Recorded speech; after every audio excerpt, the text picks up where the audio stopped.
Bismillah, assalamualaikum warahmatullahi wabarakatuh. Alhamdulillah, assalatu wassalamu ala ashrafil anbiya'i wal mursalin Nabiyyina Muhammadin wa ala alihi wa sahbihi wa sallama tasliman katsira. Ya ayyuhalladzina amanu taqullaha haqqa tuqatih wa la tamutunna illa wa antum muslimun. Wa qala Rasulullah sallallahu alaihi wasallam, ittaqillaha haitsu ma kunta wa atbi'is sayyi'ata al-hasanata tamhuha wa khaliqin nasi bi khuluqin hasanin. Alhamdulillah, kita bersyukur kepada Allah Subhanahu wa taala atas nikmat yang Allah berikan kepada kita semua sehingga kita bisa hadir di majelis ilmu, majelis ta'lim al-hujjah dalam keadaan sehat wal afiyah. Mudah-mudahan kita senantiasa diberikan keistiqomahan oleh Allah Subhanahu wa taala. Amin ya rabbal alamin. Ibu sekalian yang dirahmati Allah, sebagaimana yang sudah terjadwal, yang sudah disebarkan, insyaallah kita akan membahas berkaitan dengan muhasabah, berkaitan dengan berintrospeksi diri. Salah satu pembahasan tazkiyatun nafas, mensucikan jiwa kita, adalah berkaitan dengan berintrospeksi diri, yaitu bermuhasabah. Bagaimana kita di dalam beribadah kepada Allah Subhanahu wa taala, pasti ibadah kita memiliki kekurangan. Tidak ada satupun manusia di dunia ini yang beribadah kepada Allah sementara ibadahnya itu sempurna. Dan pasti ini akan ada kekurangannya. Oleh karenanya Rasulullah SAW memerintahkan kita untuk melaksanakan sholat sunnah qobliyah maupun ba'diyah. Itu disebabkan karena ibadah sholat wajib kita itu tidaklah sempurna. Kenapa? Karena di saat kita mulai takbiratul ihram, pasti di sana kita memikirkan hal-hal yang sifatnya duniawi. Berarti ini ibadah sholat wajib kita itu kurang. Berarti dengan adanya sholat sunnah qobliyah maupun ba'diyah, ini untuk menyempurnakan ibadah sholat wajib kita yang kurang tadi. Ya, oleh karenanya Rasulullah SAW memerintahkan kita untuk menyempurnakan ibadah wajib itu dengan mengerjakan yang sunnah. Nah, ini menunjukkan apa? Menunjukkan bahwa dalam perkara ibadah itu tidak ada satupun manusia yang sempurna sebagaimana sempurnanya ibadah Rasulullah SAW. Oleh karenanya, karena ibadah kita ini tidak sempurna, maka pandai-pandailah kita untuk banyak berintrospeksi diri kita. Karena berintrospeksi diri, bermuhasabah diri, menghitung-hitung kesalahan diri, itu salah satu perbuatan yang terpuji di sisi Allah Subhanahu wa taala. Karena Allah pun telah memerintahkan kita di dalam surah. Ya, ini dalil perintah tentang untuk berintrospeksi, bermuhasabah. Di dalam surah Al-Hasyr di ayat ke-18. Surah Al-Hasyr di ayat ke-18. Ya, Al-Hasyr itu surah yang ke-59. Surah ke-59 di ayat ke-18. A'udzubillahi minasyaitonir rajim. Ya ayyuhalladzina amanu taqullaha wal tanzur nafsum ma qaddamat lighad. Wattaqullaha innallaha khabirum bima ta'malun. Jadi gini, Bapak sekalian, perintah Allah Subhanahu wa taala, Quran surah Al-Hasyr. Ayat berapa tadi? 18. Ayat berapa ya? Lupa jadi. Ya, 18. Ayat ke-18. Allah Subhanahu wa taala mengatakan, ittaqullaha ya ayyuhalladzina amanu taqullaha wal tanzur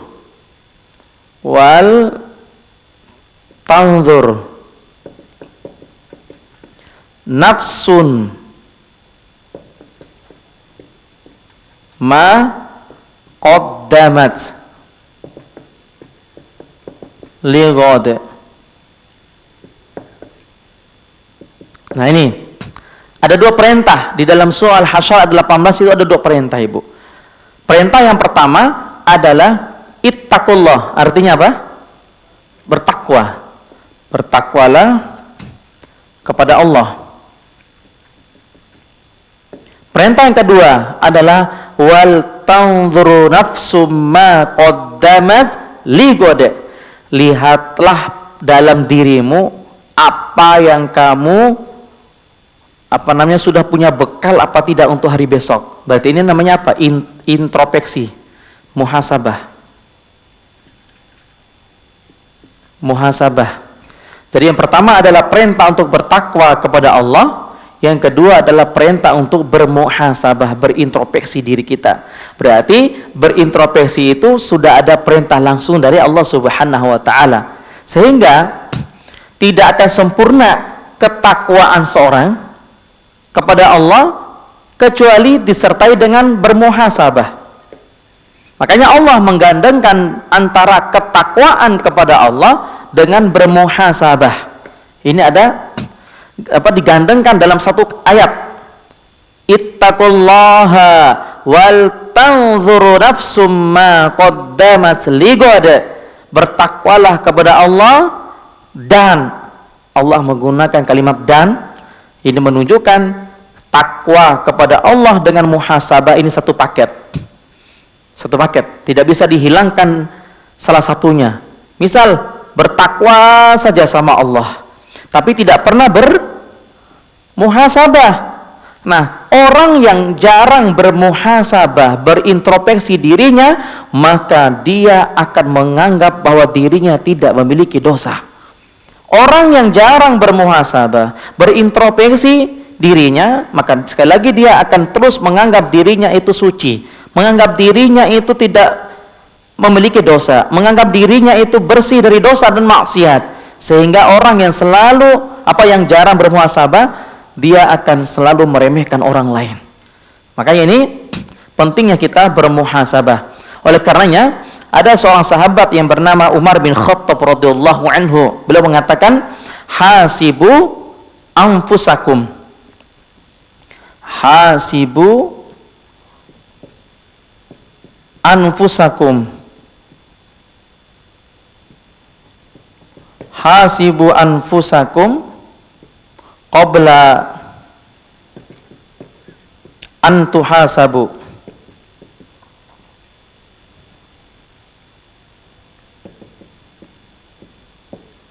Nah, ini perkataan Umar bin Khattab radhiyallahu anhu. Hasibu anfusakum qabla an tuhasabu. Artinya apa? Hisablah diri kalian. Perintah untuk bermuhasabah. Hisablah diri kalian sebelum kalian dihisab oleh Allah. Ini perkataan siapa tadi? Umar bin Khattab. Ya. Umar bin Khattab radhiyallahu an memerintahkan kita untuk selalu berhisab, bermuhasabah diri kita. Pandai-pandailah kita menghisab diri kita, pandai-pandailah kita mengoreksi diri kita, pandai-pandailah kita ngecek diri kita sebelum kita akan dikoreksi oleh Allah pada hari kiamat nanti. Karena tidak ada pengadilan yang paling adil kecuali pengadilan Allah. Pengadilan manusia itu bisa disogok dengan uang, tapi pengadilan Allah sekaya apapun dia tidak bisa disogok. Malaikat itu tidak bisa disogok. Makanya kita selama masih hidup di dunia, pandai-pandailah kita bermuhasabah. Pandai-pandailah kita untuk berintrospeksi diri kita, untuk mengacak diri kita sejauh mana ibadah yang kita kumpulkan untuk Allah Subhanahu wa taala dan sejauh mana dosa yang kita lakukan. Maka pandai-pandailah bermuhasabah. Ya, ini perintah Umar bin Khattab. Berarti kalau kita senantiasa bermuhasabah dari kita, insya Allah kita akan dikurangi hisab nanti, bahkan dijauhkan dari hisab di kuburan. Orang yang sering menghisab dirinya di dunia, banyak berintrospeksi dirinya di dunia, maka insya Allah Ta'ala di akhirat kelak dia akan sedikit mendapatkan hisab dari Allah Subhanahu Wa Ta'ala. Baik ibu-ibu sekalian yang dirahmati Allah, kenapa? Apa alasan kita? Ya, pentingnya kita bermuhasabah. Jadi bermuhasabah dijelaskan oleh para ulama itu ada alasannya. Beberapa sebab kita dianjurkan untuk bermuhasabah. Sekali lagi, sebab-sebab dianjurkan bermuhasabah. Ya, silakan ditulis ya. Ini sebab-sebab dianjurkan untuk bermuhasabah. Yang pertama, Yang pertama, ya, kenapa seorang itu dianjurkan untuk bermuhasabah? Yang pertama adalah perintah langsung dari Allah. Itu yang pertama. Muhasabah atau introspeksi itu adalah perintah langsung dari Allah Subhanahu wa taala. Mana perintahnya? Nah, itu Al-Hasyr tadi ya. Ya ayyuhalladzina amanu taqullaha wal tanzur nafsum ma qaddamat lighad wattaqullaha innallaha khabirum bima ta'malun. Wahai orang-orang yang beriman, bertakwalah kalian semua kepada Allah dan lihatlah, perhatikanlah apa yang telah kamu perbuat untuk hari besok. Hari besok itu maksudnya hari kiamat, di akhirat nanti.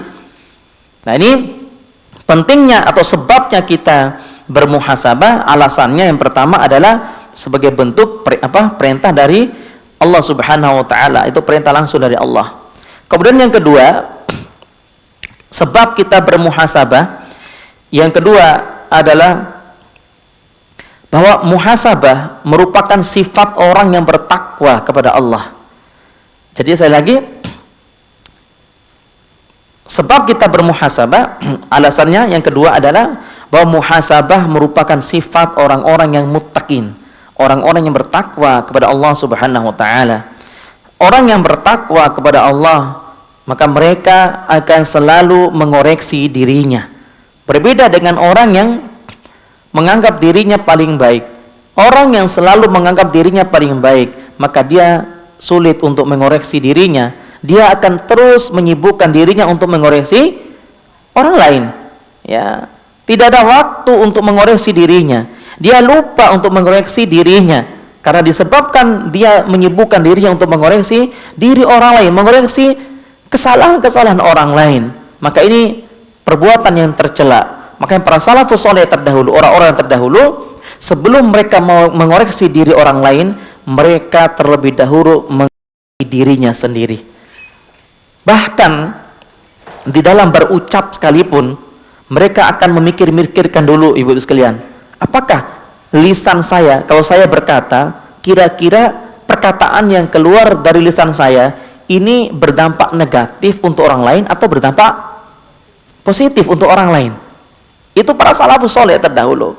Makanya Imam Hasan Al-Basri mengatakan, rahimallahu rajulan ayyakifu 'indal hamma wa in qada wa in lillah mada wa in ghairillah, ya, li ghairillah tarak. Hasan Al-Basri rahimahullah mengatakan, Allah akan senantiasa merahmati seorang hamba. Setiap kali dia melakukan sesuatu, setiap kali dia berbicara sesuatu, sebelum melakukan dan sebelum berbicara, mereka berhenti sejenak. Misal nih, kita mau berbicara, sebelum kita berbicara, ini kebiasaan orang-orang terdahulu, sebelum mereka berbicara, mereka memikirkan dampak positif dan negatifnya untuk orang yang mendengarkan. Seandainya saya melakukan ini, kira-kira baik nggak untuk dia? Seandainya saya berbicara dengan kalimat ini, kira-kira disenangin nggak? Apa malah saya dimusuhin? Itu kebiasaan para salafus saleh terdahulu. Tidak langsung coplos-coplos, ya kan? Sekarang kan apa? Ya, masya Allah, lisannya liar, coplos-coplos, ya kan? Suka apa? Suka mencela saudara sesama muslim. Betapa banyak yang dengan lisannya menyebabkan dia terjerumus ke dalam api neraka. Rasulullah SAW menyebutkan bahwasanya kebanyakan orang itu dicampakkan ke dalam api neraka jahanam itu disebabkan karena lisannya yang tidak bisa dijaga. Walaupun amalan kita banyak, ibu sekalian, amalan soleh, misal nih, kita rajin berpuasa, sebentar lagi puasa Ramadan, kita rajin qiyamul lail, sholat tarawih, kita rajin berinfak, sedekah, kita suka mengeluarkan zakat, bahkan umrohnya 1 bulan sekali misalnya. Tapi di saat kita tidak bisa menjaga lisan kita selalu menyakiti hati umat Islam. Lisan kita suka menyakiti tetangga, lisan kita suka menyakiti orang lain, maka jangan harap kita bisa memasuki surga Allah Subhanahu wa taala. Walaupun amal ibadah kita banyak. Atau sebaliknya, amal ibadah kita pas-pasan. Kita qiyamul lailnya jarang. Infaknya pun jarang. Karena nggak punya harta untuk kita infakkan. Jarang infak, jarang sedekah, jarang qiyamul lail. Puasanya pun jarang. Tapi di saat kita bisa menjaga lisan kita dari mencela saudara sesama muslim, dari menjatuhkan kehormatan saudara sesama muslim, maka insya Allah ada kemungkinan untuk bisa memasuki surga Allah Subhanahu wa taala. Kenapa? Karena kita bisa menjaga lisan kita. Maka ini kebiasaan para salafus saleh terdahulu. Sekali lagi, sebelum mereka berkata dan berbuat, mereka berhenti sejenak lalu bermuhasabah, yaitu berintrospeksi terlebih dahulu. Seandainya saya berkata, bermanfaat gak untuk orang lain? Kira-kira kalau saya berbicara dengan dia, mengeluarkan kalimat ini, kira-kira dia senang apa tidak? Atau justru menyakiti hati dia? Jika seandainya dengan perkataannya menyakiti hati saudara kita yang mendengarkan perkataan kita, maka lebih baik kita tinggalkan perkataan itu. Ya, makanya Rasulullah selalu menyebutkan apa? Man kana yu'minu billahi wal yaumil akhir falyaqul khairan aw liyasmut. Barang siapa yang mengaku beriman kepada Allah dan mengaku beriman kepada hari kiamat, maka ucapkanlah dengan perkataan yang baik. Jika tidak bisa, diam lebih baik. Ya, Masya Allah. Kenapa? Karena ini lisan kita ini tidak apa istilahnya, tidak punya tulang, Ibu. Ya, enggak ada tulang kan? Lisan kita kan enggak bertulang. Karena enggak bertulang itulah gampang mengeluarkan kata-kata yang membuat hati saudara semua muslim kita tersakiti. Masya Allah. Oleh karenanya Ibu sekalian, para ulama telah menjelaskan kepada kita, Ibu, bahwa muhasabah itu ada dua. Muhasabah, berintrospeksi diri, itu ada dua. Ada dua macam. Muhasabah ada dua macam. Ini dijelaskan oleh Ibnu Qayyim Al-Jauziyah. Ini seorang ulama yang menjelaskan bahwasanya muhasabah itu ada dua. Berintrospeksi diri itu ada dua macam. Yang pertama, al-muhasabatu qabla al-amal. Bermuhasabah sebelum berbuat.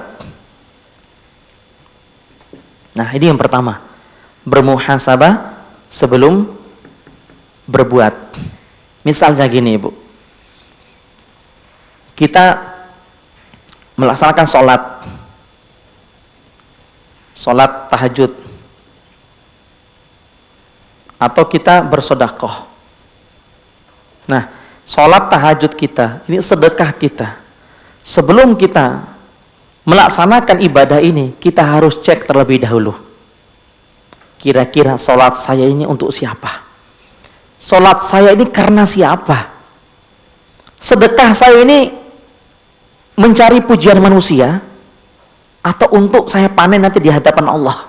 Kita harus berintrospeksi terlebih dahulu. Ini namanya bermuhasabah sebelum beramal. Ya, bermuhasabah sebelum beramal.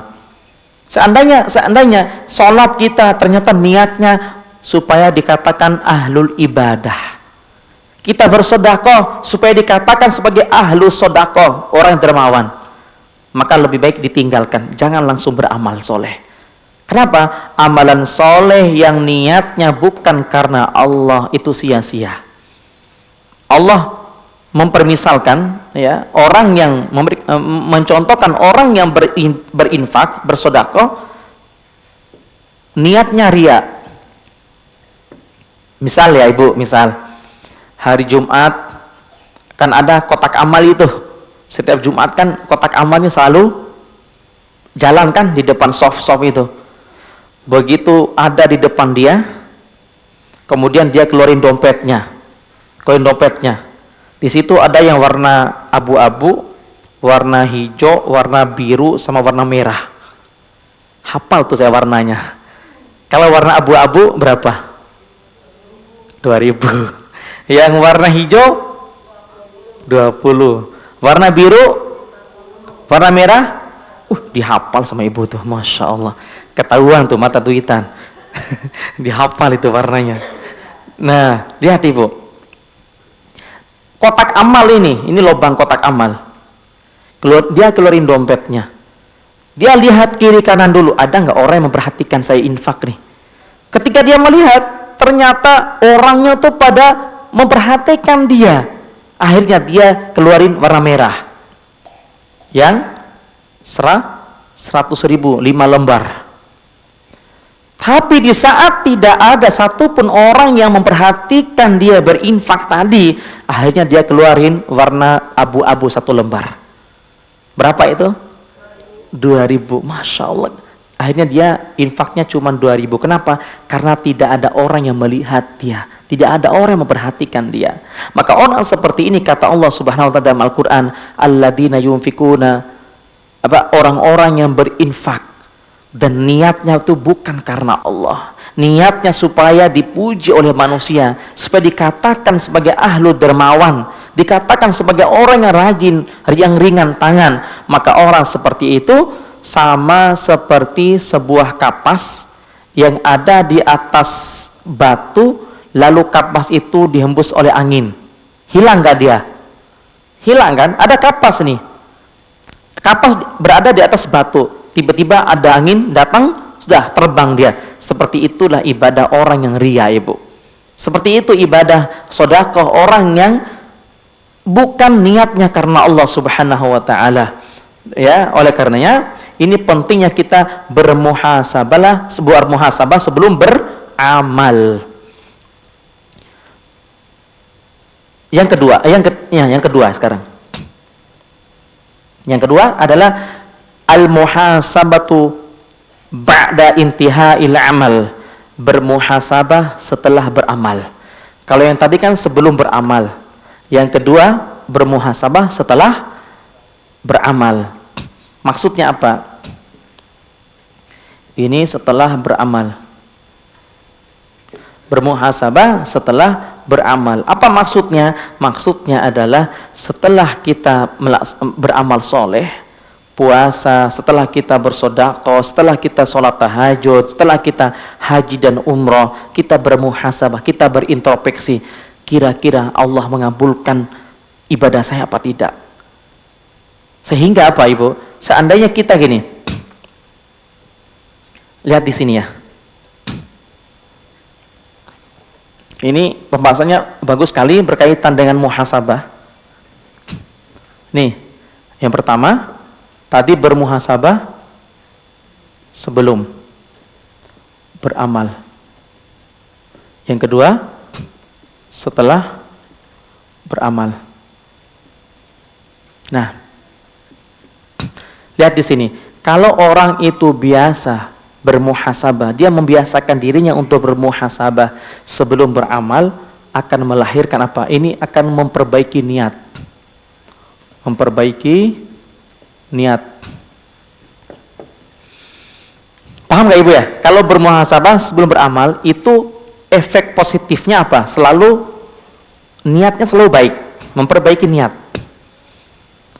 Ya, kalau setelah beramal, kalau orang itu bermuhasabah terus setelah beramal, dia akan banyak berdoa. Banyak berdoa.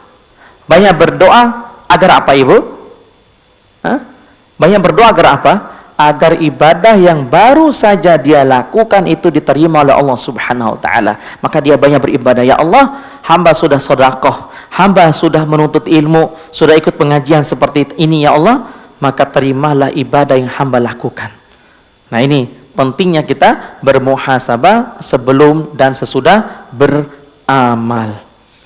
Ya, baik, kita lanjut lagi.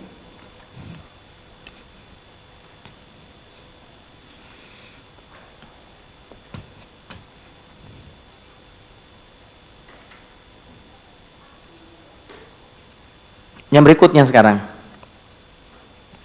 Tadi udah berapa ya? Sebab kita bermuhasabah ada 2 ya. Baru 2 itu merupakan sifat orang-orang yang bertakwa. Saya bacakan hadisnya. Ada satu perkataan para ulama, la yakunul 'abdu taqiyan hatta yakuna li nafsihi ashaddu muhasabatan minasyariki sahihi li syarikihi. Tidaklah seorang hamba menjadi bertakwa sampai dia melakukan muhasabah atas dirinya. Maksudnya apa? Orang itu kalau dia ingin menjadikan dirinya menjadi orang-orang yang bertakwa, maka hendaklah memperbanyak muhasabah tadi. Hendaknya dia banyak bermuhasabah, berintrospeksi dirinya kalau dia ingin menjadi orang yang bertakwa. Kemudian kata beliau,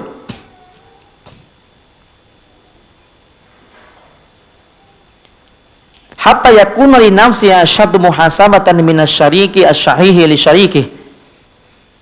Seorang itu akan dikatakan bertakwa sampai dia melakukan muhasabah atas dirinya lebih keras ya daripada seorang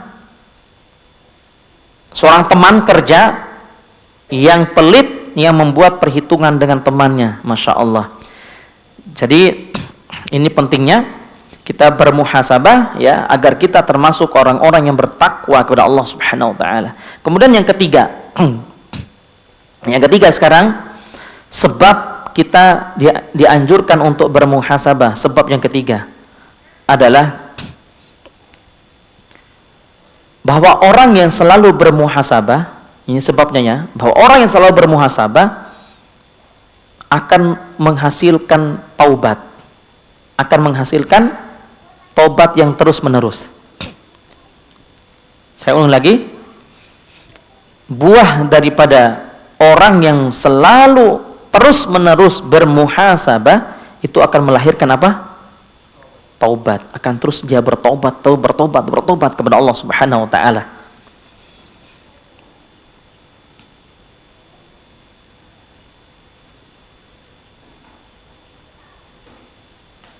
Jadi gini, Bu.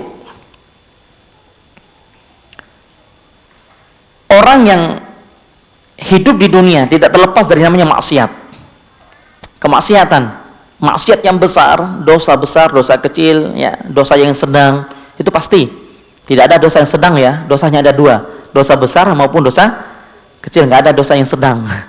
Hanya besar sama kecil saja. Nah, orang yang melakukan dosa, kemudian dia jarang bermuhasabah,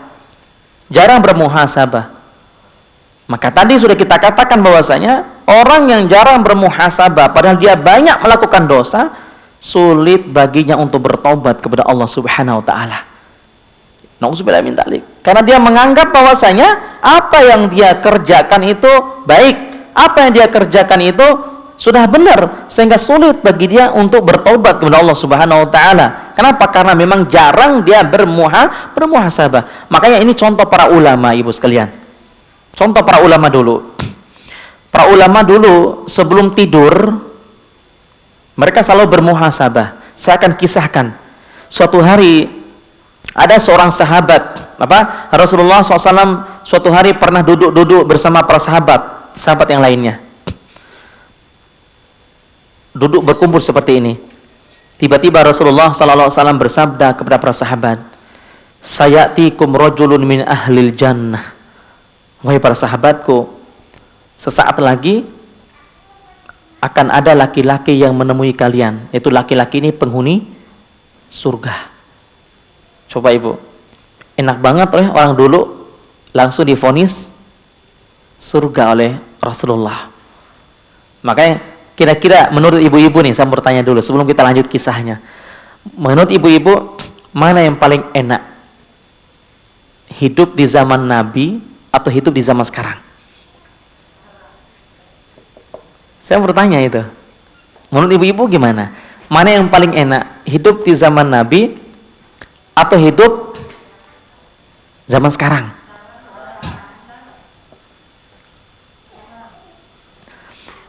Alhamdulillah, ternyata ibu-ibu yang ada di Al-Hujah ini lebih cerdas dibandingkan ibu-ibu di luar sana. Kalau ibu-ibu di luar itu rata-rata ngomongnya gini, jawabnya, Ustadz lebih baik hidup di zaman Nabi. Alasannya apa? Dekat dengan Nabi. Saya katakan gini, baik, kalau ibu-ibu seandainya kalau ibu-ibu ikut Nabi bersyukur. Kalau ikut Abu Jahal gimana? Kan gitu, ya kan Ibu?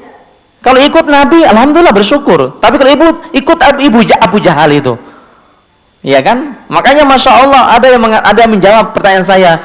Saya mau ikut hidup di zaman Nabi. Masya Allah, hidup di zaman Nabi itu Ibu, itu orang-orang pilihan, ujiannya luar biasa. Baru kita mengucapkan asyhadu alla ilaha illallah dengan terang-terangan, itu langsung disiksa sama orang kafir. Disiksa, dicambuk, ditindih batu seperti Bilal bin Rabah, ditarik ke padang pasir, di bawah terik matahari yang sangat panas. Bilal kan orang yang hitam, ditarik ke matahari ya semakin hitam dia, gitu kan. Tapi apa coba, disiksa sama Muawiyah. Siapa itu Muawiyah? Majikannya, karena saat itu dia seorang budak. Lalu diambil batu sebesar meja ini, diletakkan di atas perutnya, lalu dinaikin batu itu Ibu. Sakit nggak itu? Masya Allah. Ya keluar dari lisannya si Bilal cuma satu, apa? Ahade, ahade, ahade. Artinya apa? Allah Maha Esa. Allah itu Esa. Allah itu satu. Semakin dihukum sama orang-orang kafir Mekah saat itu Ibu sekalian. Nah, seandainya iman kita hari ini, posisi kitanya itu di Bilal, disiksa sama orang, kira-kira bisa nggak kita mempertahankan iman kita? Belum tentu. Belum tentu kan. Apalagi ini Ibu, sekarang aja ulama saja itu bisa apa? Bisa menjual akidahnya gara-gara jabatan. Sudah tua-tua masih tergila jabatan. Ya, orang ya, saya tidak sebutin namanya, ini dia orang, siapapun dia. Saya tidak menyebutin namanya. Intinya orang kalau tergila-gila dengan dunia, dia akan menghalalkan segala cara, termasuk dia akan menjual akidahnya itu. Nauzubillah min dzalik. Ya, ibu-ibu sekalian yang dirahmati Allah Subhanahu Wa Taala, kita kembali tadi, Rasulullah SAW bersabda kepada para sahabatnya, sayatikum rajulun min ahlil jannah. Wahai para sahabatku, sesaat lagi akan ada laki-laki penghuni surga yang menemui kalian. Tidak lama kemudian masuklah seorang pemuda yang tidak dikenal oleh para sahabat. Masuk, dan sahabat yang ada di situ tidak mengenali siapa itu laki-laki. Tapi Rasulullah selalu mengulang-ulang sampai 3 kali bahwa dia itu penghuni surga. Hari besok Rasulullah berkata dengan perkataan yang sama, sebentar lagi akan ada pemuda yang menemui kalian bahwa dia ini penghuni surga. Waalaikumsalam warahmatullahi. Dia ini penghuni surga. Dia laki-laki masuklah laki-laki yang sama dengan kemarin. Sampai 3 hari berturut-turut Rasulullah mengatakan akan datang laki-laki yang menemui kalian, dia ini penghuni surga. Sampai 3 kali, 3 hari dia Rasulullah mengatakan seperti itu. Kemudian ada seorang sahabat yang merasa penasaran. Kira-kira amalan apa yang dilakukan sama sahabat itu? Akhirnya dia mendatangi rumah pemuda tadi, lalu bertamu. Assalamualaikum. Waalaikumsalam. Saya mau bertamu di rumahmu, boleh nggak? Oh boleh, cuman saya ini 3 hari nginapnya, boleh? Boleh. Saya habis cekcok mulut lah sama orang tua, habis ada masalah gitu kan, ada masalah, maka saya harus menenangkan diri saya di rumahmu, boleh? Ya, 3 hari. Karena batas maksimal tamu itu sampai 3 hari. Jadi kalau ada tamu dari luar kota Ibu, ya dari desa datang ke kita, batasnya sampai 3 hari. Lebih dari 3 hari usir itu tamu. Janganlah diusir. Maksudnya maksimalnya 3 hari. Nah, sahabat ini bangun malam jam 3 atau jam 2 lah, bangun malam sholat tahajud. Karena kebiasaan orang-orang terdahulu, mereka selalu sholat tahajud, ya, qiyamul lail. Lalu bangun dia sholat tahajud, kemudian dia melihat ke kamar pemuda tadi. Ternyata pemuda ini masih tidur. Sementara tamu ini bangun tahajud dia, masya Allah. Akhirnya dia bilang, kemungkinan dia ini lagi capek kayaknya, makanya dia nggak bangun tahajud. Bangun lagi di hari kedua, malam kedua.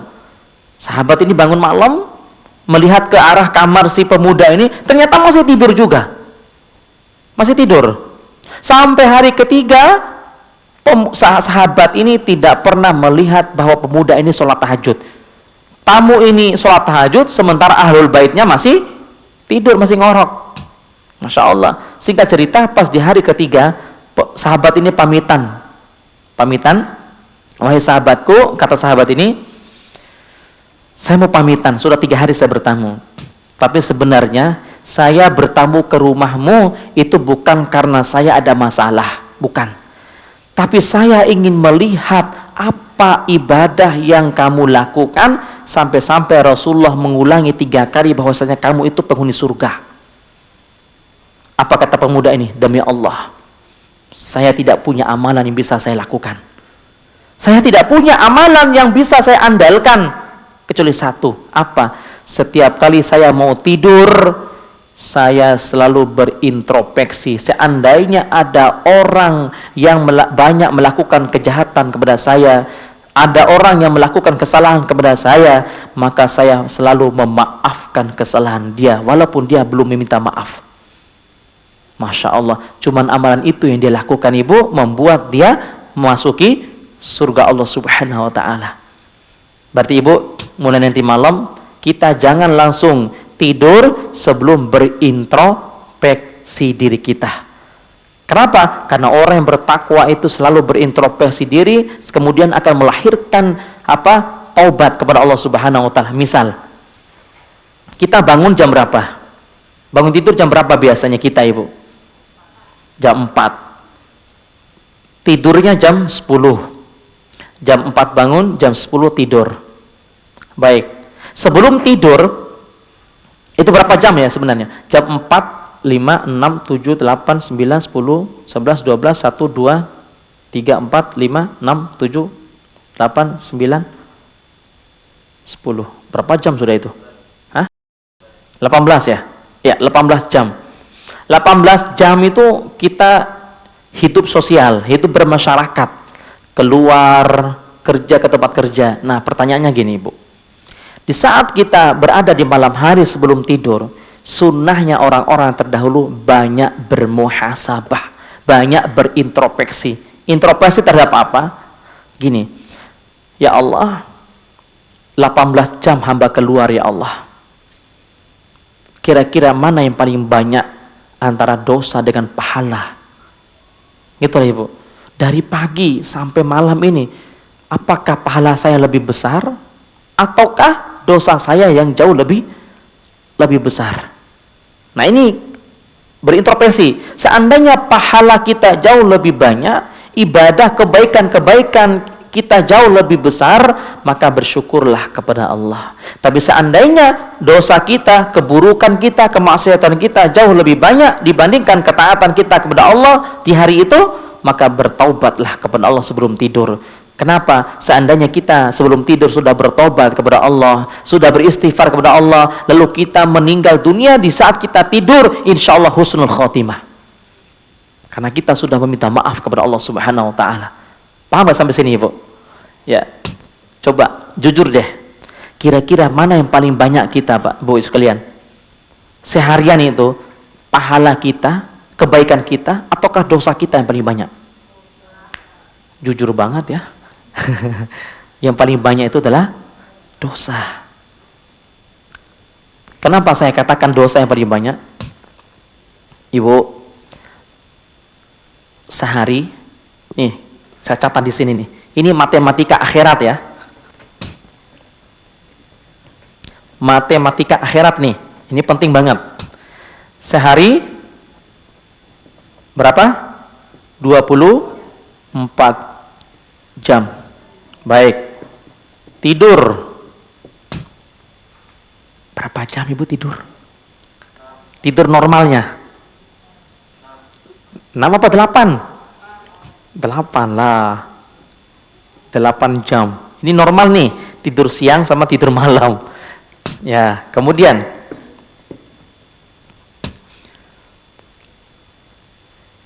kerja. Orang mulai kerja jam berapa sih biasanya pada umumnya? Dari jam 8 sampai jam 5 ya. Baik. Berapa jam itu? 8, 9, 10, 11 9 jam. Berarti ini dunia ya. Salat 5 waktu. Berapa jam ibu salat kita 5 waktu? Satu waktu salat membutuhkan berapa jam? Berapa jam? Tergantung yang salat.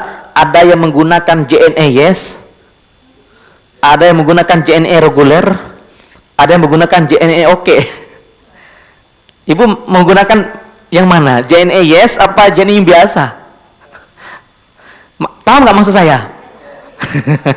Ada yang super kilat gitu kan, sholatnya Allahu Akbar, alhamdulillah, dolin, amin, langsung ruku gitu lah. Itu JNE super kilat itu. Di atasnya yes, di atasnya ya yes, masya Allah. Ya udah, satu sholat 10 menit. Berarti 5 sholat 50, nggak sampai 1 jam. Ya udah, bulatin aja 1 jam. Hitung ibu, 8 tambah 9 berapa? 17 jam. 17 jam 24 dikurangi 17 berapa? 7 jam lagi yang tersisa. Tanda tanya. Coba kalau kita gabungin ini, nah kita mulai dari sini nih. Kan orang selalu berkoar-koar apa? Kamu harus sejajar antara dunia dan akhirat. Baik, kita cek benar nggak itu sejajar. Akhirat kita ini berapa jam ibu? Lihat di sini. 1. Cuma 1 jam ibu. Kebanyakan itu dunia. Pertanyaan, bisakah kita masuk surga? Ini sebagai renungan buat kita ibu. 7 jam ini ngapain aja? Belum nonton, main game, buka WhatsApp, buka Facebook, apalagi itu yang 7 jam nih. Makan udah masuk, shopping, jalan-jalan, dunia semua itu. Masya Allah. Berarti akhirat kita ya Allah cuma 1 jam akhiratnya. Makanya saya berani katakan dusta kalau ada yang mengatakan alhamdulillah Ustadz saya bisa sejajar antara dunia dan akhirat. Dusta itu orang. Dusta ibu. Kenapa? Karena tidak mungkin kita bisa sejajar antara dunia dan akhirat. Dunia kita jauh lebih besar dibandingkan akhirat kita. Itu kalau kita yang hidup di akhir zaman. Beda dengan Rasulullah dan para sahabat dulu. Rasulullah, para sahabat, lailuha kanahariha, kata Rasulullah. Malamnya itu bagaikan siang. Ngapain? Malamnya mereka jarang tidur. Paling lama mereka tidur malam itu cuma 2 jam paling lama. Ngapain? Salat qiyamul lail, salat tahajud. Mereka bermuhasabah, mendekatkan diri mereka kepada Allah Subhanahu wa taala. Di siang hari pun mereka beribadah, baca Al-Qur'an, membaca Al-Qur'an, kemudian mengkaji kitab-kitab, kemudian mereka puasa sunnah. Berarti ibadah akhiratnya jauh lebih besar dibandingkan dunia. Itu mereka. Contoh lagi, Imam Syafi'i rahimahullah ta'ala. Imam Syafi'i dan ulama-ulama terdahulu ibu sekalian. Ini contohnya ya. Kan dalam setahun kan ada 12 bulan. Setahun ada 12 bulan. Mereka mencari dunia itu berapa bulan? 10 bulan. 10 bulan mereka mencari dunia. 2 bulan berikutnya, bulan Sya'ban dan bulan Ramadan, itu mereka fokus untuk akhirat mereka. Ada seorang ulama yang berkata, "Kana as-salafu idza dakhala syahru sya'bana aghlaqa hanutah wa tafarraqa li qiraatil Qur'an." Bahwa para salafus saleh terdahulu, orang-orang terdahulu, ya, orang-orang terbaik, generasi terbaik sebelum kita, mereka apabila masuk bulan Sya'ban, mulai dari tanggal 1 Sya'ban, mereka menutup semua toko-tokonya dan mereka menyibukkan diri untuk membaca Al-Qur'anul Karim. Kapan tokonya dibuka kembali? Tanggal 2 Syawal. Makanya Bu, kalau ingin mengikuti orang terdahulu, besok bulan Sya'ban tutup semua itu tokonya. Ya. Kalau kita enggak, semakin dekat dengan Idul Fitri semakin ramai itu, semakin laris. Padahal salafus soleh terdahulu, Masya Allah, sibuk mereka Ibu, sibuk untuk urusan akhirat mereka. Subhanallah. Ya, inilah kenapa mereka itu akhiratnya lebih banyak dibandingkan dunianya, karena tadi mereka menjadikan introspeksi, menjadikan muhasabah ini sebagai alat untuk menuju akhirat mereka. Mereka banyak bermuhasabah. Ya. Kita kan sedikit sekali bermuhasabahnya. Ya. Bapak Ibu sekalian, yang dirahmati Allah Subhanahu wa taala, kita kembali ke tadi. Itulah sebabnya kenapa kita dianjurkan untuk bermuhasabah. Yang ketiga tadi adalah agar melahirkan taubat, agar kita selalu bertaubat kepada Allah Subhanahu wa taala. Karena orang yang banyak bermuhasabah, sekali lagi ini saya ulang-ulang terus, dia akan menganggap bahwa dirinya itu banyak melakukan dosa dan maksiat. Ya. Kenapa kita ini ibadah kita tidak diterima oleh Allah, Ibu? Doa kita tidak diterima oleh Allah. Karena kita ini lebih banyak mengorek-ngorek aib orang lain dibandingkan diri kita sendiri. Ya. Ada seorang seorang tabi'in yang bernama Ibrahim bin Adham rahimahullahu taala. Beliau pernah ditanya oleh murid-muridnya, ibu-ibu sekalian yang dirahmati Allah. Murid-muridnya bertanya, "Wahai Ibrahim bin Adham, ma lana nad'ullaha wa la yustajab?" Wahai Ibrahim, apa yang menyebabkan doa kami tidak dikabulkan oleh Allah Subhanahu wa taala? Kami sudah berusaha untuk berdoa kepada Allah, sementara satu pun doa kami tidak dikabulkan oleh Allah Subhanahu wa taala. Apa kata beliau, Ibu? Ada 10 sebabnya. Jadi ada 10 sebabnya yang membuat doa kita tidak dikabulkan oleh Allah Subhanahu wa taala. Jadi Ibu sekalian, kalau ada 10 sebab ini atau salah satu dari 10 ini ada dalam diri kita, jangan harap doa kita dikabulkan oleh Allah Subhanahu wa taala. Ini sebagai bahan renungan buat kita nih. Yang pertama apa? Kata beliau, laqad araftum annal jannata haqqun wa lam tasta'iddu laha. Beliau mengatakan, yang pertama, kalian mengenali surga. Kalian mengenali surga, namun kalian tidak mempersiapkan diri untuk menuju surga. Masya Allah, itu yang pertama. Kita mengenal surga, tapi tidak apa? Mempersiapkan diri untuk menuju surga.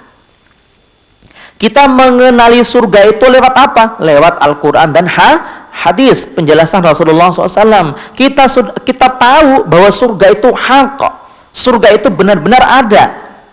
Ya. Apa kata Allah? Wasari'u ila magfiratin mir rabbikum wa jannatin arduha as-samawati wal ard u'iddat lil muttaqin.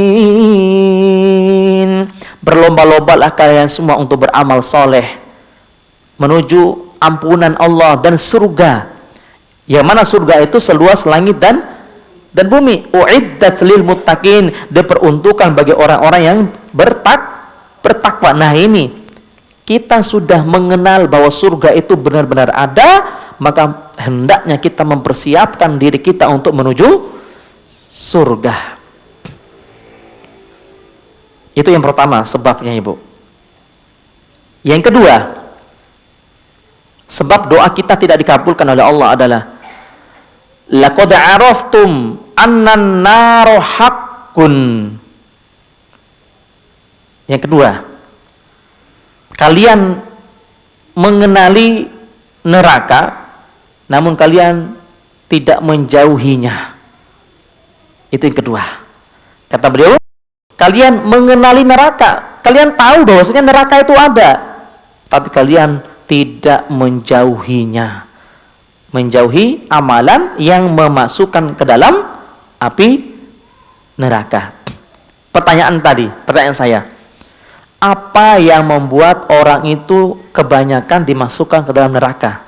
Di awal sudah saya sampaikan. Apa, Ibu? Ya, karena lisannya. Lisannya ini. Makanya Rasulullah menyebutkan gini, Ibu. Man hafidhu anni baina lihyataini wa baina fakhidai atadammanu lahul jannah, kata Rasulullah. Imam Muslim. Barang siapa yang menjamin dariku, dia bisa menjaga di antara kedua kumis dan jenggotnya. Maksudnya apa itu? Di antara kedua bibirnya, lisannya.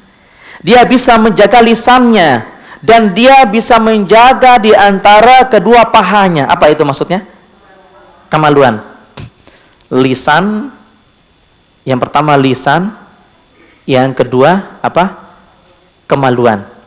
Yang paling mudah kita jaga itu yang pertama apa kedua? Lihat nih Ibu nih. Ini pertama apa, Ibu? Lisan. Yang kedua kemaluan. Yang paling banyak orang memasukkan ke dalam neraka itu yang mana?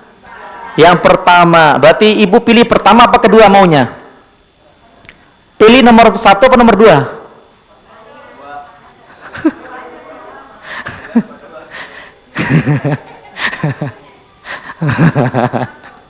Ini maksud saya itu gini. Kan yang paling banyak memasukkan ke dalam neraka itu lisan.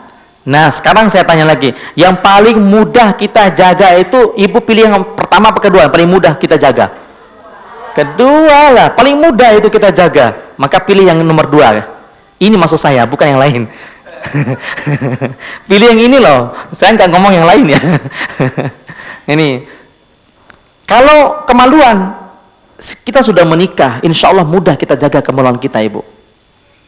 Tapi yang pertama, tidak mengenal usia, tidak mengenal status. Walaupun istrinya sudah 100, ya kan, suaminya anak banyak, kaya raya, tapi tetap dia tidak bisa menjaga yang pertama. Kalau yang kedua bisa kita jaga. Makanya Rasulullah memerintahkan kita untuk menikah itu dalam rangka menjaga yang pertama apa kedua? Kedua. Tidak ada kata Nabi, nikahlah kalian, dengan kalian menikah lisan kalian terjaga. Enggak ada itu. Tapi kata Rasulullah, dengan kalian menikah kemaluanmu terjaga. Makanya yang paling banyak orang dimasukkan ke dalam neraka itu sebabnya karena yang pertama, karena lisan. Maka jangan ambil yang pertama. Baik, yang berikutnya, yang ketiga sekarang. Sebab doa kita tidak dikabulkan oleh Allah Subhanahu wa taala. Laqad araftum anna syaitana aduwwun lakum wa tattabi'unahu. Apa kata beliau? Yang ketiga, kalian mengenali syaitan. Kalian telah mengenal syaitan, namun kalian selalu mengikuti ajakannya. Masya Allah. Kalian mengenali syaitan, namun kalian tetap mengikuti apa? Ajakannya. Kita sudah tahu syaitan itu selalu mengarahkan ke perbuatan dosa, tapi kita mengikuti ajakan syaitan, selalu mengikuti ajakan syaitan. Contoh ajakan syaitan itu kayak gimana, Ibu? Contoh ajakan syaitan kayak gimana? Contoh-contoh perbuatan syaitan kayak gimana contohnya?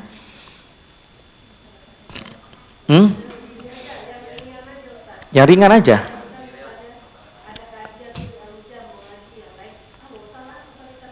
Nah, itu contoh yang paling ringan tuh, betul sekali. Misal nih ibu nih, misal hari ini ada kajian di Al-Hujjah, ada kajian, diajak sama teman, kita shopping aja. Mumpung ini tanggal muda, apa tanggal tua ini?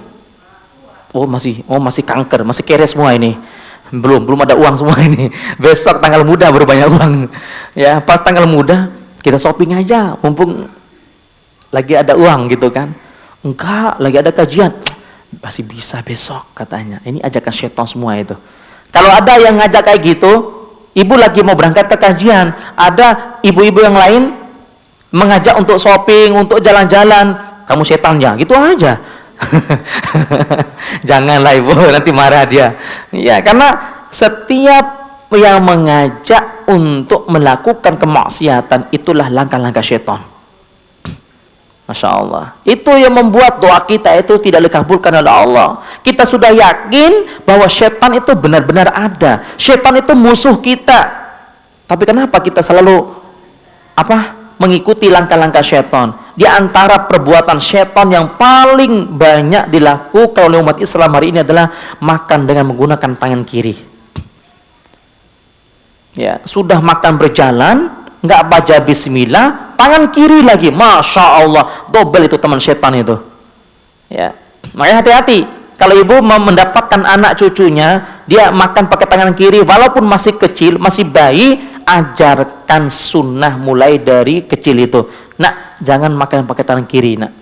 Pindahkan kuenya, pindahkan jajannya ke tangan kanan. Ini perintah Nabi Sallallahu Alaihi Wasallam. Ya, kemudian yang keempat, sebab doa kita tidak dikabulkan oleh Allah Subhanahu wa taala yang keempat.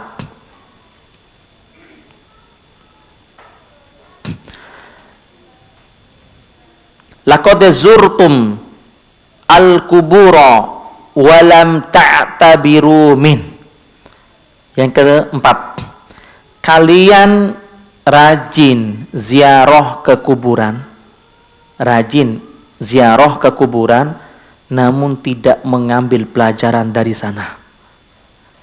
Ya, kita rajin datang ke kuburan untuk ziarah, tapi tidak mengambil pelajaran.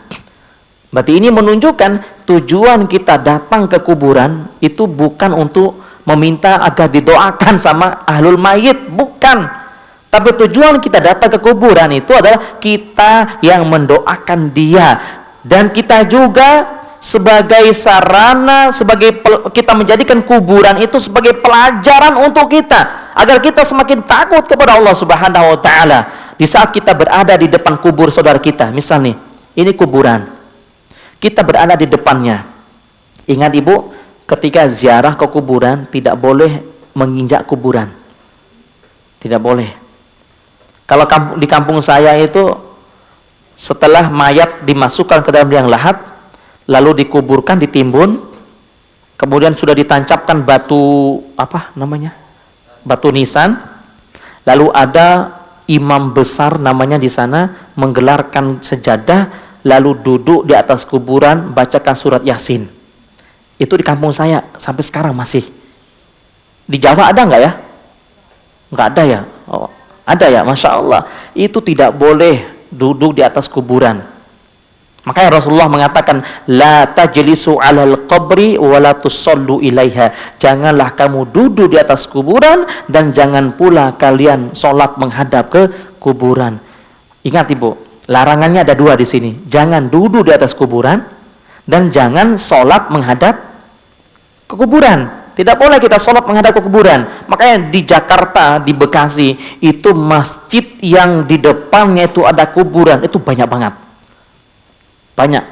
Bahkan sengaja dibikin itu, misal nih, ini masjid, kemudian yang punya masjid, pendiri masjid itu meninggal dunia, lalu mayat jenazahnya pun dikuburkan di depan masjid. Tidak boleh kita sholat menghadap ke kuburan, nggak sah sholat kita ibu. Ya, makanya kalau ibu safar, kemudian mampir ke suatu masjid, ibu lihat-lihat dulu di depannya, jangan langsung sholat. Lihat-lihat dulu, mungkin ada kuburan apa enggak. Seandainya ada kuburan, ibu tinggalkan itu masjid, cari masjid yang tidak ada kuburannya. Jelas ya? Baik. Kita kembali tadi, ngapain kita datang ke kuburan, ziarah ke kuburan? Tujuannya kata Rasulullah SAW adalah untuk mengambil pelajaran bahwa kita pasti akan seperti dia, pasti akan meninggal seperti dia. Masya Allah. Ya. Baik. Kemudian yang keberapa sekarang? Yang kelima. Yang kelima adalah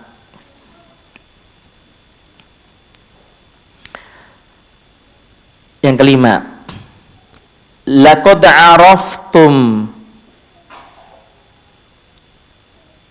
sungguh laqad syaghaltum bi uyubin nasi wa tansawna bi uyubikum, kata beliau.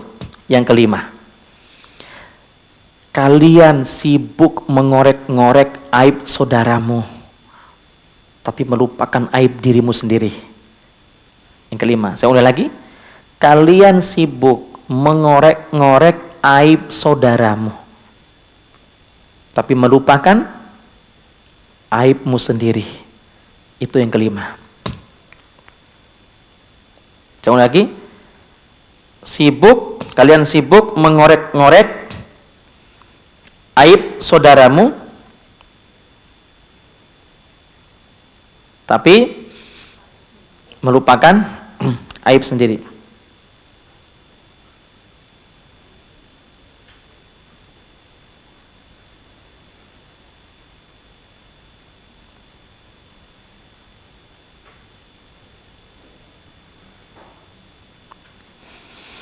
Jadi gini Ibu,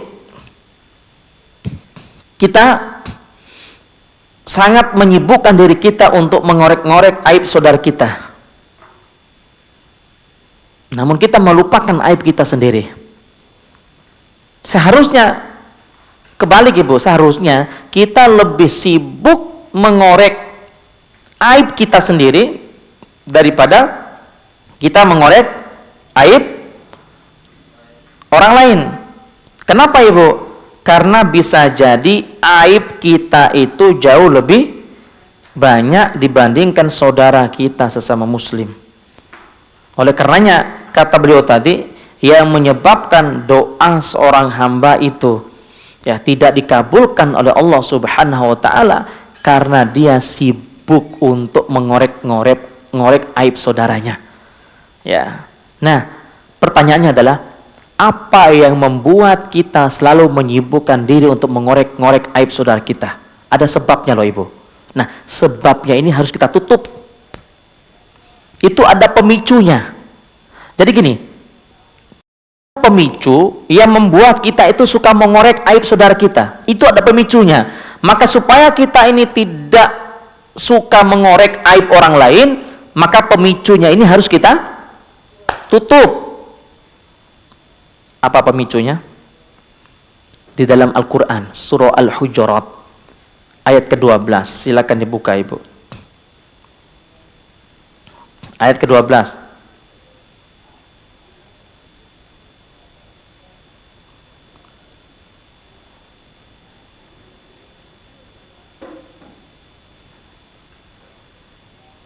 Sudah ketemu?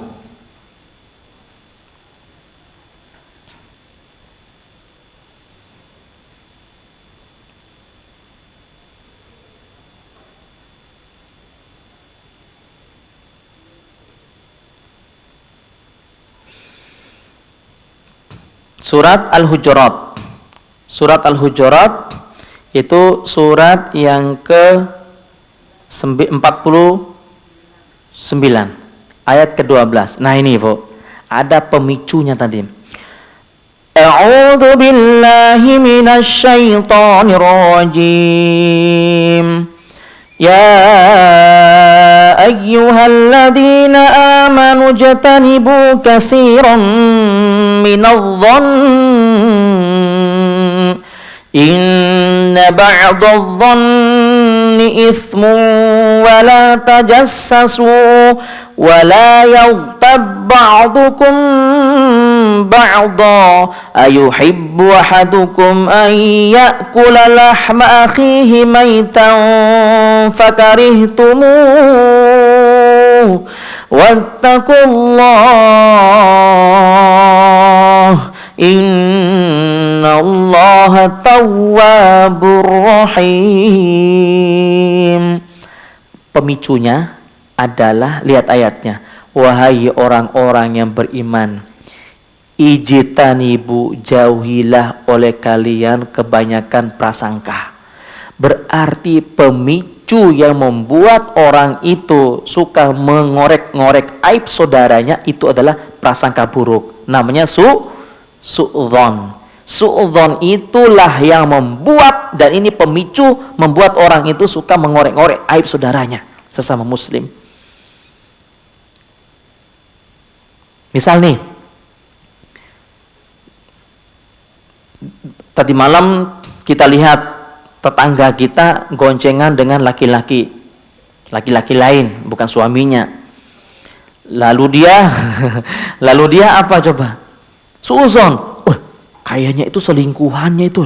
Kayaknya selingkuhan, gitu kan? Nah, karena dia itu sudah sudah ada sifat suuzon dalam hatinya, maka orang yang suuzon akan melahirkan yang kedua. Apa Ibu? Wala tajassasu dalam ayat itu. Apa tajassasu itu? Terjemahnya apa?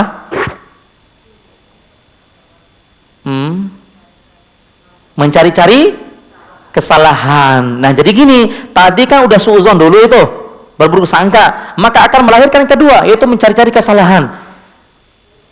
Akhirnya dia terus tanya-tanya ke orang, itu tadi malam siapa ya? Itu tadi malam siapa ya? Enggak tahu, padahal dia itu naik ojek, gitu kan? Saudaranya itu naik ojek, tapi karena dia sudah suuzon duluan, akhirnya dia terus mencari-cari kesalahan saudaranya. Nah, kalau sudah mencari-cari kesalahan saudara kita, akan melahirkan poin yang ketiga, amalan yang ketiga.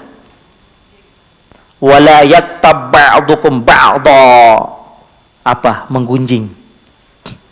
Gibah. Nah, ini yang urutannya, Ibu. Saya ulang lagi. Yang pertama apa? Su'udzon. Karena sudah su'udzon, melahirkan satu amalan yang berikutnya, mencari-cari aib orang lain. Setelah mencari-cari aib orang lain, melahirkan amalan yang berikutnya lagi. Apa tadi? Gibah, suka omongin orang. Sudah 3 sudah dosanya, Ibu. Nauzubillah min dzalik. Baik, kita lanjut lagi. Yang berapa sekarang?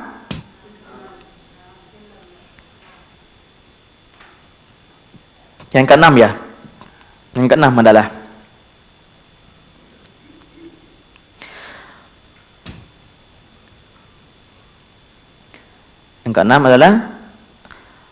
wa araftumullaha wa lam tu'du haqqah.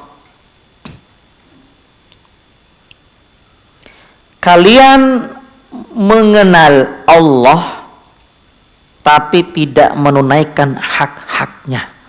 Masya Allah. Kalian mengenal Allah tapi tidak menunaikan apa? Hak-haknya. Ibu, hak Allah yang paling tinggi itu apa, Ibu?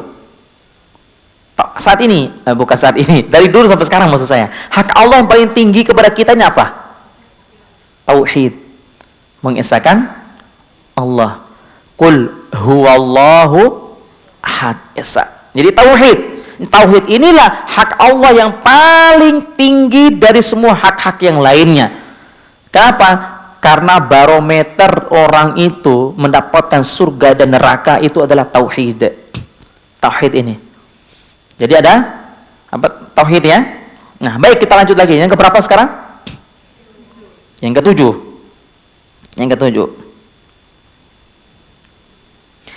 Wa qara'tumul Qur'ana wa lam ta'malu bih. Yang ketujuh adalah kalian membaca Al-Quran namun tidak mengamalkannya. Masya Allah. Baca Al-Quran tapi tidak mengamalkannya. Ya, ini yang ke-7. Yaitu membaca Al-Quran, kalian membaca Al-Quran namun tidak mengamalkannya. Ini yang ke-7.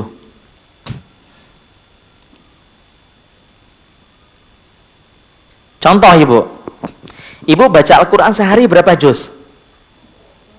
Hah? 1 juz.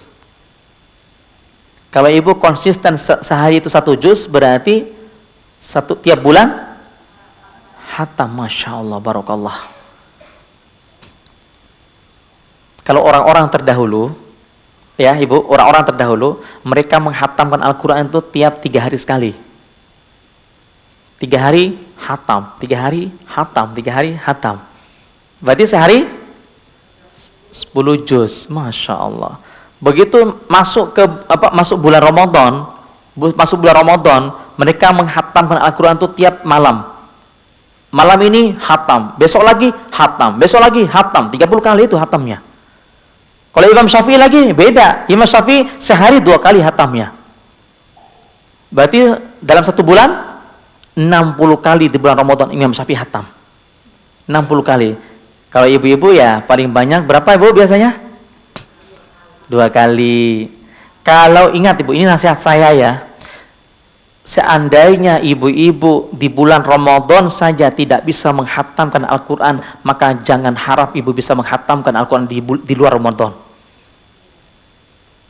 Jadi sekali lagi, kalau di bulan Ramadan saja tidak bisa menghatamkan Al-Quran, maka di bulan lain pun lebih sulit untuk menghatamkan Al-Quran. Karena bulan Ramadan itu kan bulan Al-Quran, tapi nggak bisa kita hatamkan Al-Quran, berarti sungguh terlalu itu orang. Masya Allah. Baik, jadi bukan hanya menghatamkan, tapi amalkan apa yang kita baca. Contoh, Allah Subhanahu wa taala berfirman, "Wala taqrabuz zina innahu kana fahishatan wa sa'a sabila." Janganlah kalian mendekati zina. Di saat kita membaca ayat itu, maka langsung kita cerna, ternyata sesuatu yang mengarahkan ke perbuatan zina kita jauhi, langsung kita amalkan dia. Seandainya kita hanya sekedar membaca tapi tidak mengamalkan apa yang kita baca, itulah yang membuat doa kita tidak dikabulkan oleh Allah Subhanahu wa taala. Renungkan ini semua ibu sekalian. Ya. Kemudian yang keberapa sekarang nih? Hah? Ke-8.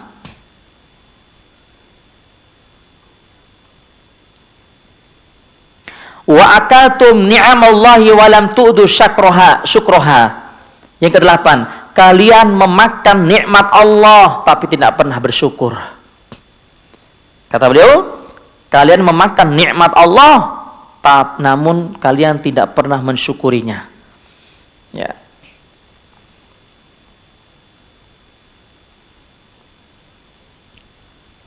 Kalian memakan nikmat Allah namun kalian tidak mensyukurinya. Ada seorang tabi'in dulu gini ya, Bu. Seorang pemuda datang menemui beliau ini, si Ibrahim bin Adham ini. Ibrahim bin Adham itu orang yang sangat cerdas, otaknya itu encer banget, Masya Allah. Kayak yang lagi viral sekarang ya, otaknya encer banget, jenius orangnya. Namanya Pak Ndul, pernah dengar nggak? Saya dulu ibu, saya nonton pertama kali videonya, ini orang, saya kira itu orang stres orangnya. Benar, serius, saya lihat videonya, kok ngomongnya ngawur banget gitu kan. Ternyata beliau itu ahli gitu. Itu Masya Allah, di atas IQ-nya itu di atas rata-rata. Cerdas banget orangnya, Masya Allah, luar biasa. Baik, jadi gini ibu sekalian. Ibrahim bin Adham radhiyallahu an, rahimallahu taala, didatangi oleh seorang pemuda. Seorang pemuda ini bertanya kepada Ibrahim bin Adham, "Wahai Ibrahim, saya ini selalu taat tuh sama Allah. Saya jarang bermaksiat kepada Allah, bahkan tidak pernah bermaksiat kepada Allah. Boleh nggak saya satu kesempatan aja, satu waktu saja bermaksiat kepada Allah?" Dia ini minta izin kepada beliau tadi, minta izin kepada Ibrahim, boleh nggak saya bermaksiat 1 kali saja? Dengan itu nanti saya bisa bertobat lagi gitu loh. Kalau bahasa kita kan, nggak apa-apa bermaksiat di waktu muda, di waktu tua, tobat. Apa bahasanya itu? Berfoya-foya, apa ya maksudnya? Banyak-banyak bermaksiat di waktu muda, tapi kalau waktu tua nanti itu waktu untuk bertobat, kayak gitulah. Nah, pemuda ini bertanya seperti itu, "Wahai Ibrahim, saya ini sudah lama beribadah kepada Allah, tapi saya ingin bermaksiat 1 kali saja. Saya ingin merasakan kemaksiatan kayak gimana. Apa kemaksiatan yang kamu inginkan?" Yaitu berzina. 1 kali aja. Boleh nggak? Apa jawaban Ibrahim bin Adham? Boleh. Jadi ibu, kalau ada anak kita ingin bermaksiat, jangan dilarang. Tapi caranya ajak mereka untuk berpikir seperti ini. Itu cerdas banget nih Ibrahim bin Adham nih. Wahai saudaraku, wahai muridku, boleh kamu bermaksiat kepada Allah. Silakan kamu bermaksiat kepada Allah dengan 3 syarat. Ada syaratnya lagi. Gitu juga, wahai nak, kamu boleh sayang, kamu maksiat. Silakan kamu berzina, silakan kamu minum khamar, silakan kamu melakukan kemaksiatan yang lainnya.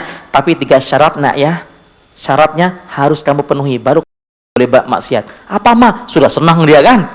Apa mak? Yang pertama, silakan kamu bermaksiat kepada Allah, namun carilah tempat yang Allah tidak bisa melihat kamu. Gimana ibu? Silakan kamu bermaksiat kepada Allah, tapi carilah tempat yang mana Allah tidak bisa melihat kamu. Nah, ini untuk mengajak terbuka pikirannya. Itu jawaban Ibrahim ibu bin Adham tadi. Nah, katanya ke pemuda tadi, silakan kamu bermaksiat kepada Allah, tapi carilah tempat yang mana Allah tidak bisa melihat kamu. Bisa nggak kira-kira ibu? Walaupun sembunyi di dalam benteng yang kokoh sekalipun, benteng dari besi, tidak akan mungkin. Allah pasti melihat apa yang kita lakukan di situ. Yang kedua, kata beliau, silakan kamu bermaksiat kepada Allah, namun jangan bermaksiat di buminya Allah. Terus mau kemana? Ya, Masya Allah, ini nasihat yang luar biasa sama Ibrahim bin Adham. Silakan kamu bermaksiat kepada Allah, namun jangan bermaksiat di mana? Di buminya Allah. Mau ke planet mana maunya? Yang terakhir, ini lebih sulit lagi nih. Silakan kamu bermaksiat kepada Allah, namun jangan memakan rezekinya Allah.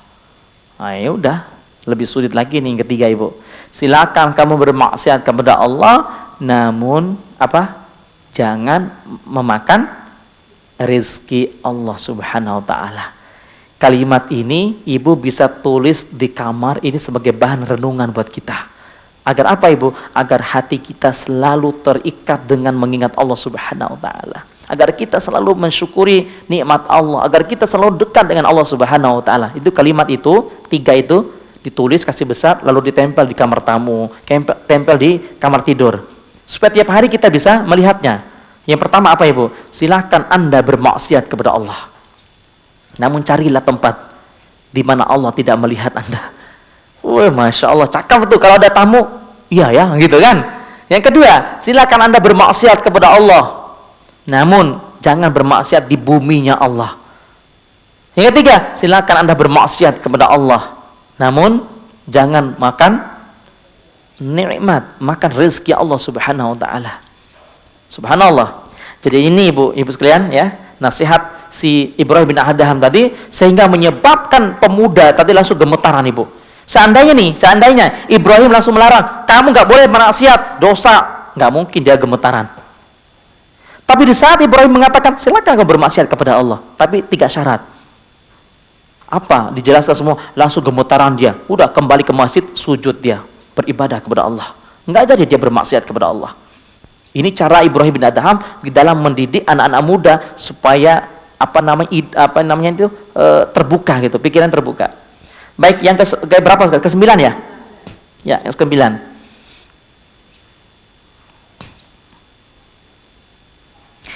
Yang ke-9, wa za'amtum hubba nabiyyikum wa taraktum sunnatahu. Yang ke-9. Wa za'amtum hubba nabiyyikum wa taraktum sunnatahu. Kalian mengklaim diri kalian mencintai nabi. Apa bahasanya? Kalian mengklaim apa namanya? Mengakui ya. Ya, kalian mengakui bahwa kalian itu mencintai nabi, namun kalian meninggalkan sunnah-sunnahnya. Masya Allah. Kalian mengakui mencintai nabi, namun kalian meninggalkan apa? Sunnah-sunnahnya. Masya Allah. Ini sebagai bahan renungan kita dah.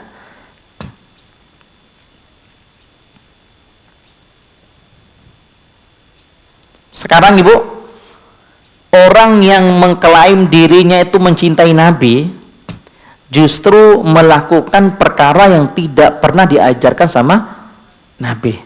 Nah, ini orang yang apa? Dia secara tidak langsung telah menuduh Nabi berkhianat. Hati-hati. Ada perkataan Imam Malik rahimahullah taala, "Man ibtada'a bid'atan wa yaraha wa za'ama annaha minad din, faqad ittahama Nabiyya sallallahu alaihi wasallam khanar risalah." Barang siapa yang melakukan amalan yang tidak pernah diajarkan oleh Rasulullah, lalu dia mengira dan meyakini bahwa amalan itu bagian dari ajaran Rasulullah, maka sungguh dia telah menuduh Rasulullah berkhianat menyampaikan risalah. Masya Allah. Nauzubillah min dzalik. Kenapa? Karena Rasulullah menyampaikan risalah itu sudah sempurna. Karena sudah sempurnanya tidak perlu kita tambahin ataupun kita kurangin. Kan sudah sempurna, Ibu. Maka salah satu yang menyebab doa seorang itu tidak dikabulkan oleh Allah gara-gara mengaku punya Nabi tapi tidak mengikuti sunnahnya, alias sunnah-sunnahnya ditinggalkan. Itu membuat doanya tidak dikabulkan oleh Allah Subhanahu wa taala. Yang terakhir, yang ke-10.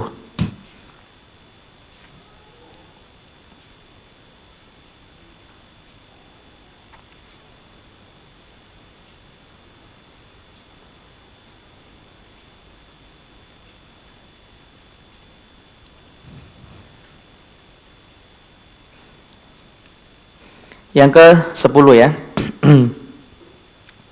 Yang terakhir, wadafantum mautakum walam ta'tabiru bihim. Kalian menguburkan jenazah, ya, kalian menguburkan jenazah namun tidak menjadikan sebagai pelajaran. Tadi hampir sama dengan yang ziarah tadi ya. Kalian menguburkan jenazah namun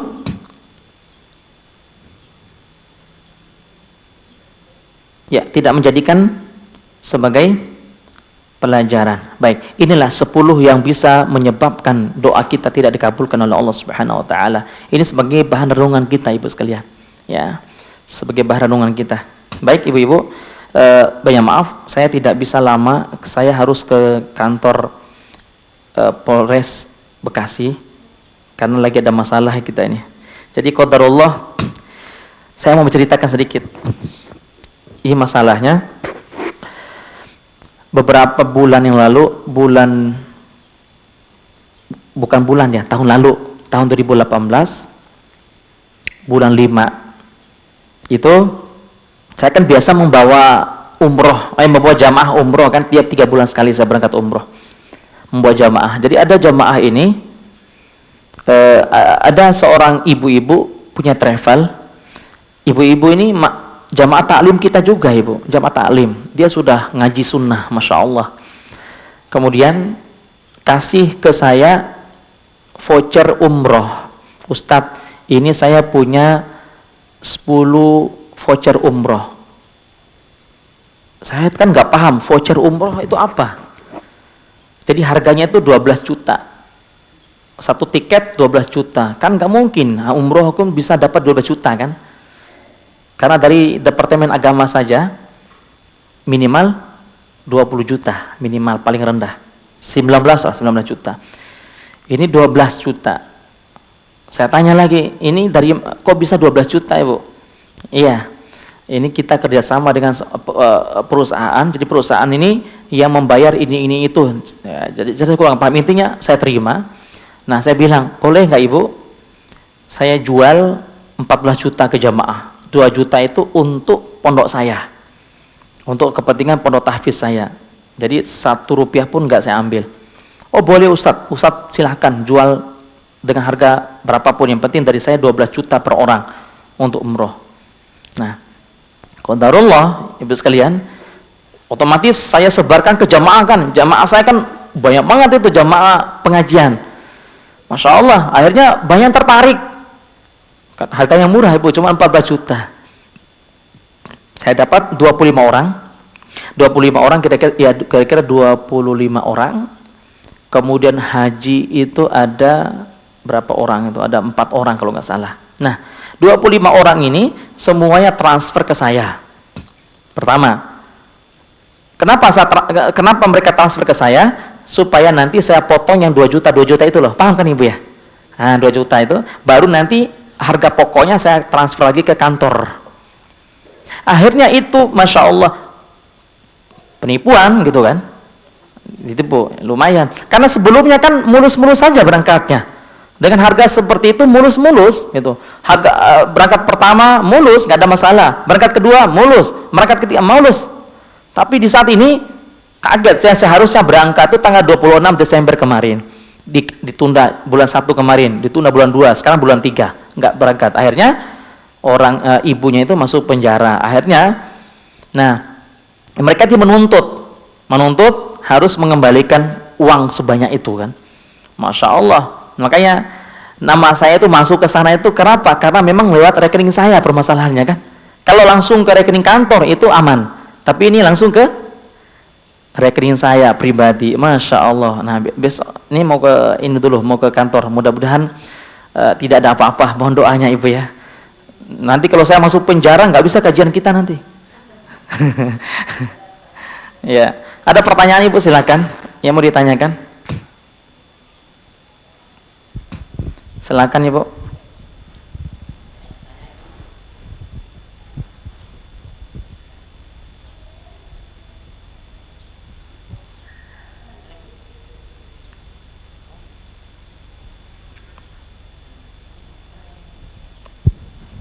Silakan jika ada yang mau bertanya. Silakan Ibu.